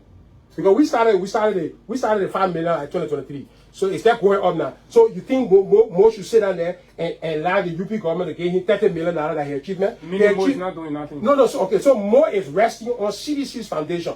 Mo should be judged on whether that contribution is coming down, not going up. It's Mo sleeping on the job. Listen, I'm giving you the facts. I'm cutting you more work. For Joseph Braga, he won't grade Mo. He will not grade Mo on the work CDC. He will grade Mo on whether we're collecting revenue. Sewage improvement. Recently I saw a video. So that the focus there more too political, my friend. We can have our differences, my friend. You can put all kind of things on Facebook, I got issue with you. While you were there in the seat at the Ministry of Finance, your seat was hot. Yeah. Question is about what was the nature of your relationship with your predecessors. And now today we have Gav returned at the Ministry of Finance. Okay. What's the nature? How do you describe the relationship you enjoy with the likes of Amara, the likes of Gav, and for the most part, Buema, who said these are all my friends. Like that politics dividing your house. I just told you. Depuzo, who's the deputy minister, who firing people who are close to Samuel Tweh, and Samuel Tweh slept in the same room for years. The time when you became finance minister, you cut off. No, I just told you I hired Depuzo. How I cut him off? Amara. No, I cut off. Amara and myself, we have some political thing that have been resolved now. Amara, so while you were there, let me tell you, Amara is a personal friend of mine. Some of my success I will attribute it to Amara. I will never malign him. I don't have hatred and envy in me. Nobody I can fear. So I will waste emotion if I hate people. I don't fear that, all these people. Amara is my friend. But you he took me to no. If I'm in the position, I have the responsibility to use data to present. Maybe Amara felt I was going after him in doing so. I am not. Even now, I'm just telling you, use of goods and services. The 2013 to December 17, the amount of money the government is spending on goods and services, the average is 26% for Amara and Gafwan. Or that combination. Okay. CDC 6 years, we brought our average down to 19%. So from 26% average, goods and services, a share of the budget, the fiscal return, the 6 years of CDC, goods and services were 19 billion. So we freed. You spend less on goods and services. So we freed money for roads and the pro agenda. So your thing is when you say that, Amara think you're attacking. So at that time, now Amara is not thinking I'm attacking him because Amara has come to the notion that let the data speak where they were Tweh. If the data against you, I will cite it. If the data against me, cite it. We have no acrimony on that one. At that time, there was not an understanding. So between you and Amara, who the data against? No, I'm just presenting the data to you. On your goods and services, the United Party was spending more money on goods and services, scratch cards, all that thing. On the TDC, we call all that one. That's why the ratio come down. So the United Party now, this Black United Party, they are challenged to keep that ratio or bring it lower. That's the challenge there. So when we come back after the 3-4 years, we're looking at all that stuff. So Amara is my friend. Gafwa is my friend. There is no rivalry between me and Gafwa, me and Amara, me and Buema Kamara. Buema and myself exchange debate with Buema. Something like this understanding he had about the deaths. Yes, what Gav said on his return. He described his return as a soldier man returning back on the battlefield. Has he lived up to that? No. So let's be clear. There's no personal acrimony between me and Gav and Amara. So get that one clear. I have the moral responsibility to defend the record based on the facts that we have today. Okay. Gafwa will have to do the same thing for him. Amra will. We all have, listen, some of the data I show you, I have plotted 14 time series data from 2011. I have everything. The data there. The one that for me is there. The one that against me is there. The data is the data. I am able to manufacture it. So we all should respect one another in our respective spaces to know that I have to defend my legacy. Gafwa, we have to show the number. Gafwa, first 2 years, I believe, he playing within CDC framework. He allowing the Social Security, the CSA man to mislead him all that thing about he not no. Wage has been reformed. Harmonization is the law of the land. Is God that vulnerable? Gav, you can't change it. Okay. I'm not calling it. People in United Party, high paid people tell Gav, I was sitting down with Samuel Tweh when they did harmonization. You can't change it, forget it. I was there. I know what harmonization is. That you can reverse that thing. So that politics leave it. Focus on the big thing. That's what he's not doing. He allows you can change. Where you going? I will carry salary up. All that thing. That harmonization reversal. If you want reverse harmonization, go by the basic. So leave that debate. God needs to focus on the consequential questions of the country. Okay, you're allowing Joker to. Well, I mean, all that thing about payroll thing, I just something. I just give you the payroll thing. The month where we reform the thing. Why politics now? When we solve that, the question to solve is credit to the private sector. Nobody gets money from banks here. Banks are only financing rice and oil because in 3 months they get their money back. So all the money in the vault, $300 million sitting in bank vault, $250 million sitting in bank vault. You know what it's doing in the country? It's just bringing in rice and fuel and oil. And then in 3 months, they get their profit back, and then they go back to that cycle. So it's just trade financing. There's not value addition. The Minister of Finance job is not to balance the voucher. It's to work with the banks, work with the private sector to relax constraints. While we are doing roads and power and all that thing, the goal is not to just build roads. The goal is for firms to locate so they can hire Liberians. If we do not lower the binding constraints, I other people wrote the money capital, we wrote the binding constraint. So we know binding constraint, but binding constraint relaxation will not lead to poverty alleviation alone. You have to address the major constraints to economic development, credit to finance, quality of human capital development. That is the focus of Minister Gafuan. Now the focus is to say we owing people 3 months. Teacher 3 months, you bought down sending consultant to be recruiting 3 months, or because time to say technical glitches, we got our own technical glitch too, all that thing and that. Look, I seen somebody said on the show, you said it at the beginning of the show, United Party look like window dressing.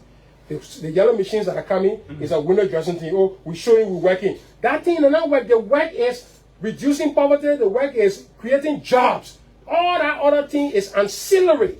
Unless Liberians see themselves improving the quality trajectory, prices stable, all that thing that show mentioned. Can the CDC do that better than the United Party? The CDC has shown that on the governance trajectory, the numbers show it is able to take the hard decisions to lose votes potentially because of that decision, because it is concerned about the generation. Okay, his name is Samuel D. Tweh, and of course he's been our guest here right here since 8 o'clock this morning. Karen Oliver, Karen Hagar Gonda, and of course my name is Abu. Let's go to the phone lines on 0776 104 104 086 500 104 plus 231 886 500 104 are the numbers to call. Put in your calls and let's talk to this person. Good morning. Morning. Good.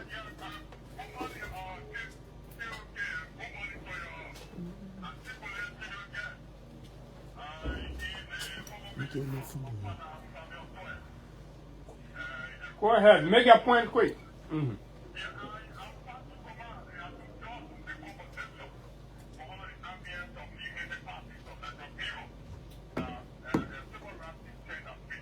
Chief, can you go ahead?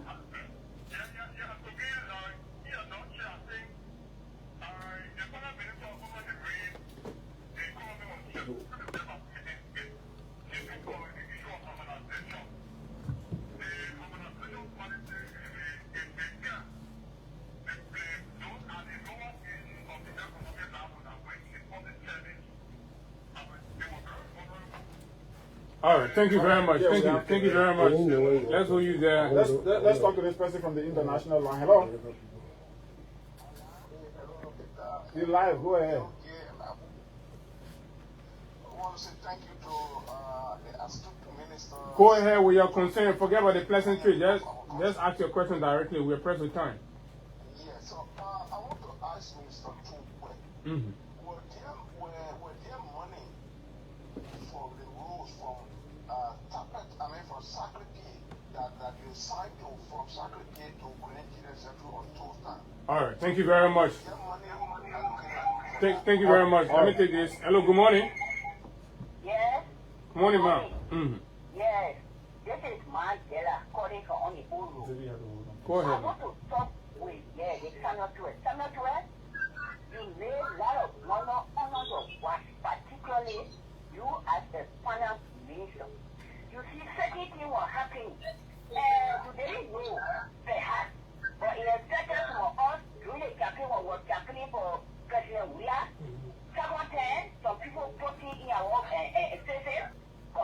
slashing of terrorists.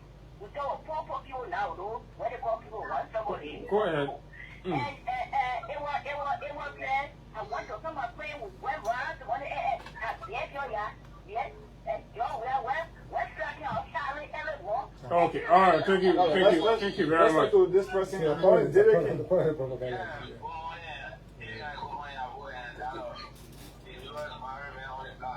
Go ahead, quickly. Go ahead. Mr. Minister, I got one question to ask you. My question is, I want you to please tell the Liberian people where the government or your wife secure the funding for the RIA. Okay, 100% done. let's hold that. And this other caller, good morning. Good morning. Good morning.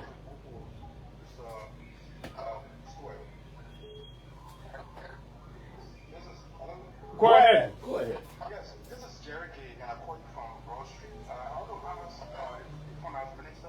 Mr. Tweh, you said the CC government paid, let's say, build 8 hospitals in the southeast. Can you list some of these hospitals? Okay, thank you very much. Let me just squeeze this. Good morning, Peter Lynn. Go ahead. Everyone hold on, please.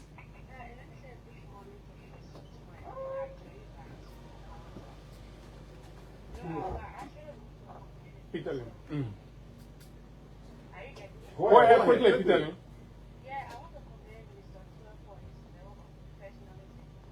So this is something that is very practical from him. Because whenever they go to see you, they always sit and say, the CC destroy the country. They don't admit anything. Okay, thank you very much. Hey, God, that's complimentary. Can you got to call it? Okay, let's talk to this person from the international line. Morning. How are you this morning? 30 seconds. Go ahead. Okay, 2021, former President George Weah with Lofa County, Korea alone, Masambola,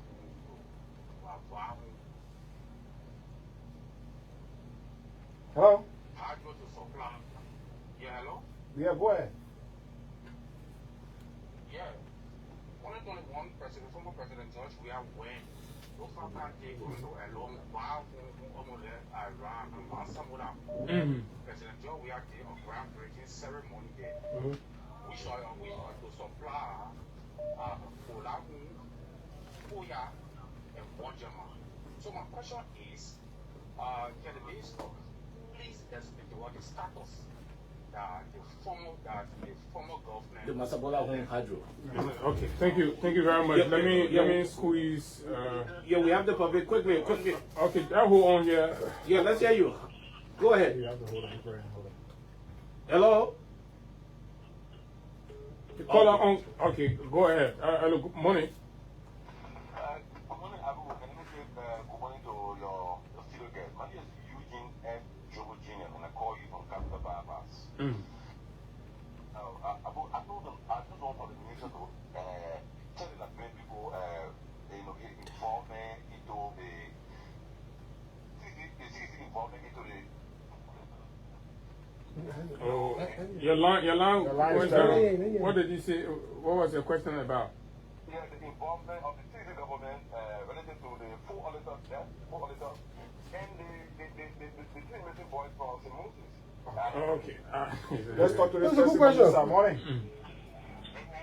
Go ahead. My name is Cynthia Biko. I'm calling from Broad Street. Good morning, Mr. Tweh. Yeah, money. Yeah, my brother, I want to ask you a few questions. This is happening. Our former Prime Minister, President Prime Minister, appointed the people who own a hair. How that's the annual vision. And then, secondly, I got How you on the phone? He said, Why what is you the now first question? have the first question? Why you now having your vision to pay people 3 months ahead? Gafan has promised that. Nobody pays.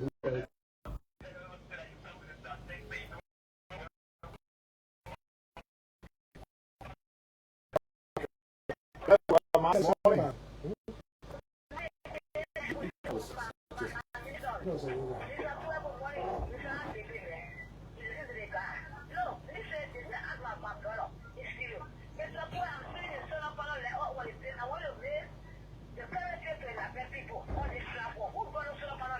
The issue is less in Monrovia. Okay, thank you. All Let right, me Master. take All right. this caller here. Good morning.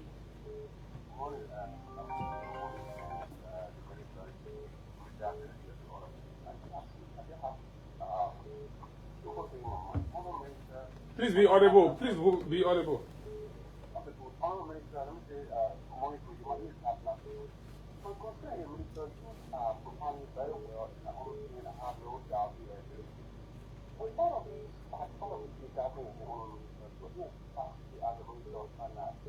Looking at the different parties that money to buy, some of that I see, you get to walk away. What you didn't see all of you mentioning things to make sure that God is the party in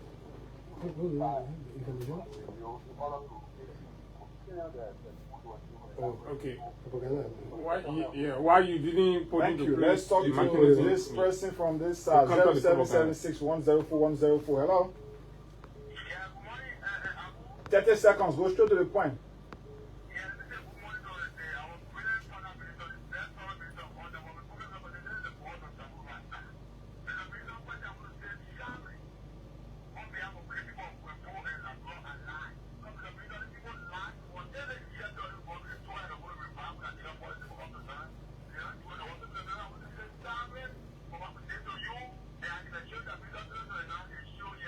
All right.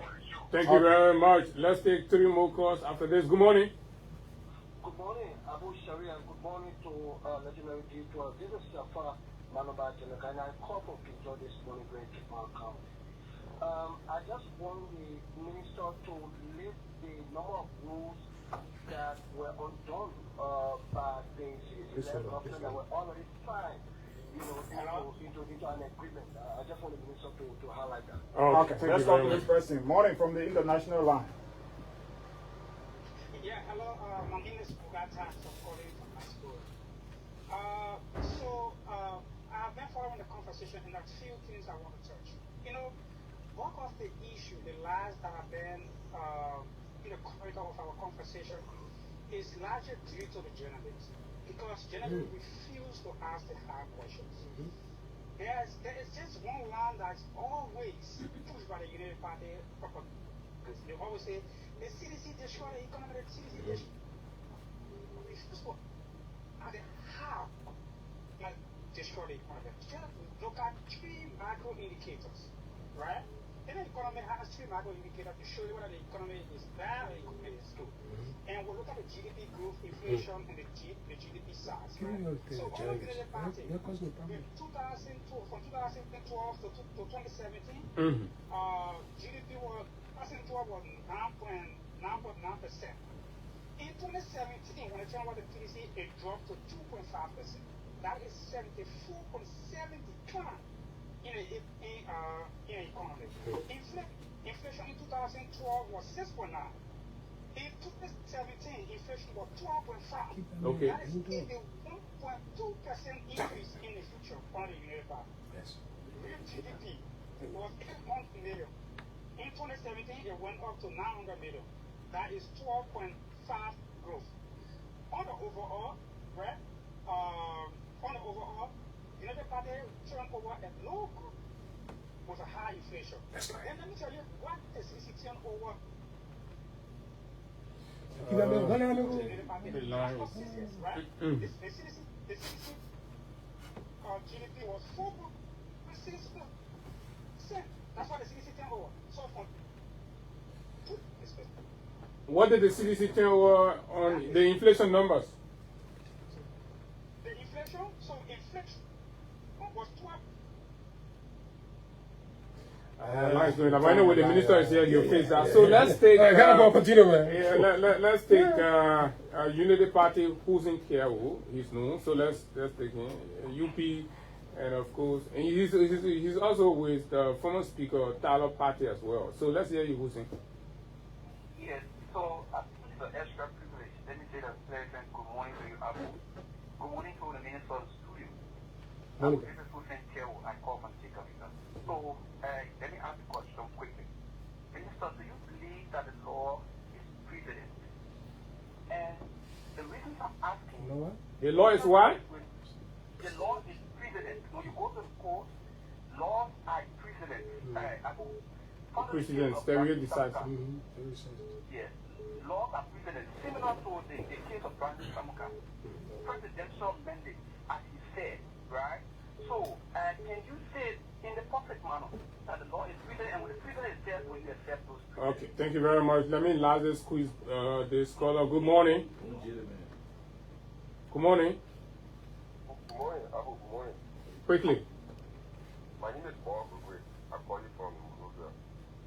Now, let me extend my thanks and appreciation to Minister Tweh.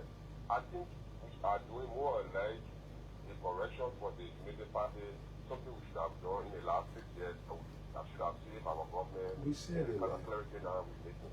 Because every time I listen to the United Party and Minister Pia, So you think you didn't do that? no, we didn't do much.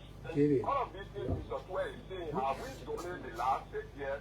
I bet you the United Party will not have spent anything before power here. Because all they have done to this country is that they rely on the stated that they destroy this country, but they cannot show you a single thing that the CC have destroyed. Okay, thank you very much, Boy Coco. We'll have to hold you there. And folks, because of time, we're 10 minutes above our time, so let's go across to our speaker guest, Mr. Tweh. You listen to the views from across. I know the phones are still ringing. A lot of live want to weigh in, but because of time, we can't. So how do you respond to? Well, yeah, I hope that I can cover any of the questions. There are many important things that want. Let me begin with that question. Did we counter the propaganda? The answer is yes. Everything I'm saying here today, How well? no, everything I'm saying here today, I have said it 100 times. From 2018 to now. The well was poisoned. The market was noisy. Can you go study in the market? No, it's too much. The party in power, people believe many of the lies. So when the agents of that same government are clarifying, the anger was there, and United Party were benefiting from that distraction, that pollution of noisiness in the country.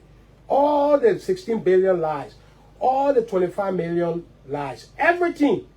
We now, even today, when you ask the United Party people, is 16 billion missing, they will not answer. Why can't you? Somebody say that you can cause the confusion. I agree, because when you go to this show, you're not asked the hard question. Pierre, is it true? Do you still believe the 16 billion was missing? Ask him the question. So the journalist is that boy who on the line is a brilliant Liberian. He said the confusion is because you know the facts, and you as journalists, you're not fact-checking the public. You're supposed to be holding us to fire with the data and your understanding of the facts. We ask the question. We are not the custodian. You should to provide your you data. should have the economic data. They got economic journalists. Of They got a Wall Street Journal in Liberia. Who is the economic journalist? Freedom, KOKFM, Spoon. All the people should have economic journalists who are verifying data. When economists in the background. When they said growth, they are telling you the growth. We inherited 2.5%. We gave 4.7%. We inherited 110 million reserve. We gave 222 million. He wants the journalist to be the PR. No, you're not PR. No. You, the journalist, you should know what is a fact, not PR. So that's why we asked you the question to tell. No, if I say it, I mean saying it. Your economic reporter should confirm, like a fact checker. Yes, growth was higher under CDC. That part of the clarification that I meant talking about. Blame the journalist. Yeah. So to those who are there was a lot of information that we put out there on the 16 billion. That's another lie. Eugene, when Freddie Brown broke the 9 billion story, he said 9 billion missing. Everybody started investigating. Minister of Justice, listen. You see, your journalist is supposed the story that was you're supposed to follow the sequence. You got to know. Let me tell you the fact. Freddie Brown Hospital says 9 billion missing, not 16. Okay. 9 billion were missing. Minister Dean, Justice Minister said through a press release and people to say, if any money is missing, the government will investigate them and will bring the perpetrators to justice. That one government statement there. Okay. Is there a problem with that statement? It's a fair statement. It's a fair statement. Okay. Statement number one. Because people said there were 3 multiple statements from CDC that contradictory. I'm just giving you statement number one. If the government, from the Minister of Justice, if money is missing in the country, we will investigate. First statement. Usually number second statement. On ERBC, we believe the government under Madam Salim may have printed and brought into the country between $15 to $16 billion. Your information minister. Information minister. The government, he gave it fact though, the government printed between $15 to 16. Let me ask you, is there a problem with that statement? What do you think? No. I'm saying the Minister of Information is relating a factual occurrence of 15 to 16 billion. He won't say 15 because it could be any one of those. So he said between 15 was brought into the country. Statement, true fact. Yes. Addition to Minister of Information statement, we investigate if money is missing. Eugene say if there were about 15 to 16 that came into the country. The next day, what the hell I say? 16 billion missing. How can anybody infer from Eugene's statement that because 15 to 16 billion were missing, you upgrade Philip Brown 9 billion and say, oh, Philip Brown said 9 billion, but Eugene said 15 were missing. So all the 15 that came, let's move from 9 billion, we'll go to 16 billion. So the two statements from Minister Dean and Minister Nabwe, consistent, factual. Minister Tweh went okay and said, no 16 billion missing. Those three statements, show me the contradiction between them. We investigate money is missing. The fact is that about 15 billion came into the country. None of those 15 billion are missing. Three statements were consistent in the same direction. People say there were too many multiple spokesmen. People went to the president. Religious people went to the president. The people speaking too much. The three people who spoke consistently in the same direction. We investigate. We know the fact about 15 billion came into the country. Usually never said any of that money was missing. To that day, you journalists still believe you just said money was missing. And I said no money was missing. So that part of the clarity. Let's go to some of the issues that we have time to talk more on these things. Let's go to some of the issues that were raised there. Somebody asked me about the dam in Lofa there. Yes, in 2023, the president went there and did the thing. So the solar farm is currently under construction. Okay. The solar farm is currently under construction. The first phase has been completed. The distribution is done. And the generator has also been completed. The 2 diesel generators have been purchased. So that's an update. That project coming. Here's another situation where the president carried an exclusive project to Lofa County, consistent with too many of the other things that the president did. Okay? The 3 missing boys and the... Yeah, okay, this is part of the garbage that we have to clear. We accept all that territory. CDC, government, George Weah cannot kill mosquito. Nobody of consequence in CDC government can kill fly. Minister, let me save your breath on that and play what the Inspector General of Police and other elements of this Unity Party government said in that regard. Thank you. This is the Inspector General of the Liberia National Police, Gregory Combe. One person has been identified in the body that was retrieved, was carefully analyzed. There were no body parts seen to be missing, which would have indicated some ritualistic activities around it. The body parts were intact. Okay. That was what the UP government said. Right. After the propaganda that these boys were abducted for ritualistic purposes. So that boy who called, these boys are adamant. They will never listen to truth because they are intimidated by fact and truth. There were people who voted against CDC because of the 3 missing boys. Today, the minister of the IG, and you just play his voice, he said there was no death in that 3 that nyama nyama. Nothing happened there. Nobody ritual, nothing. He just said he just play A. So the question I have now, the people who voted against all for that 3, but what do they say? Somebody said sorry to me. I didn't want to say sorry. So the fear of the United Party is that as we continue to unmask and dismantle this edifice of propaganda, it will be against the United Party because people will say, but why you put up against the government against? You're allowing the government. So that's why. So that the answer to that I meant no auditor death, been all that thing. Somebody say, okay, the scene harmonization, and to his question, one woman called, it's true. I told you, Nation saying you harmonize our vote. Nobody harmonized next vote. We protected teachers. John, we have put volunteer teachers on the payroll. He raised volunteer, temporary teacher. He put them permanent on the payroll. Around 2,500, more than that. The data show. We were fixing the education system, the structural issues there. People, 4% deduction was made. And because when we combine the 2 things with taxes, people have to pay their taxes. So a combination of the social security deduction and the tax that people were paying, which was they were not paying on the general allowance, they were accusing CDC. So let's say business salary was $50. General allowance was $150 for a typical person. $50 is tax. The $150 not tax. When we put 150 to 50 and tax it, and money will come from there. Okay, so everybody paying their fair share, including the judiciary. Everybody should pay the taxes. So because you see 4% on your social deduction and your taxes to the government, and you say we call your salary, okay. Under the UP, let UP stop that tax that they're collecting now.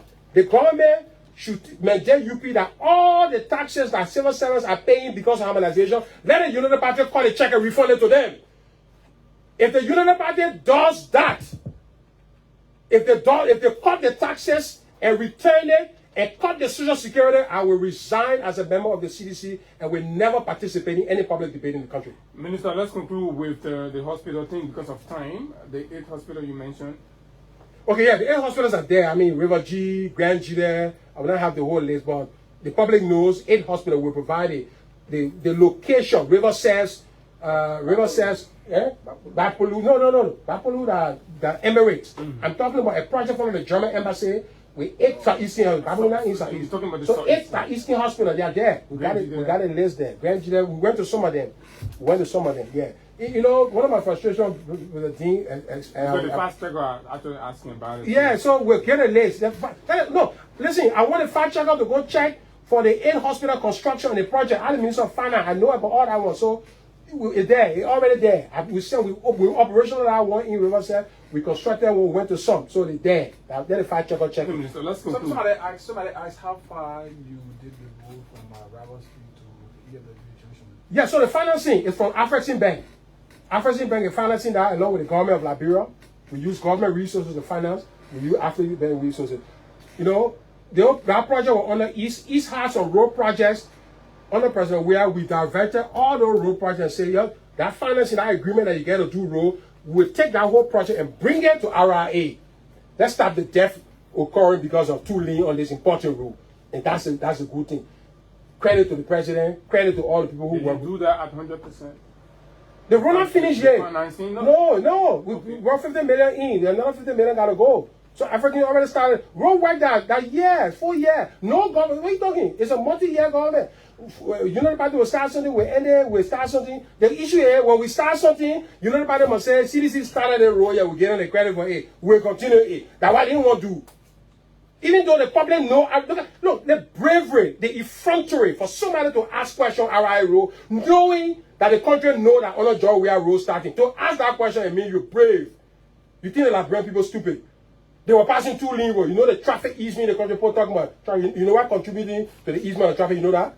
That too lean for RIA. You think that was small thing? I live in Tinker Village. That help and Marshall to move from over there, you go to